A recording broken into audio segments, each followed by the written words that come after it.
টক ঝাল আম দেখে আমার তো জিভে জল চলে আসছে। ঠিক আছে রাজু, কোনো ব্যাপার না, চল এই তো একটা আম দেখতে পেয়েছি, আমটা বরং পাড়া যাক। এই তো আমটা পড়ে গেছে, আমটাকে নিয়ে যাই, চল নুন লঙ্কা মাখিয়ে ভালো করে খাবো।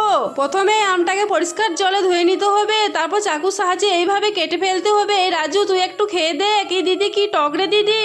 তাহলে দেখো এইভাবে আমটাকে কেটে নিয়েছি, আর একটা সাদা কাপড়ের মধ্যে আমটা নিয়ে নিলাম। এবার লঙ্কা গুঁড়ো দিয়ে দিচ্ছি, তারপরে এবার দিয়ে নিব লবণ।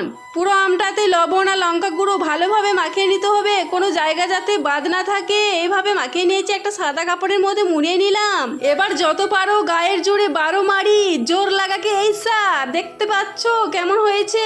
ওরে বাবা দারুণই আম্মি, পুরো আমটা ফেটে গেছে, একটু খেয়ে দেখি।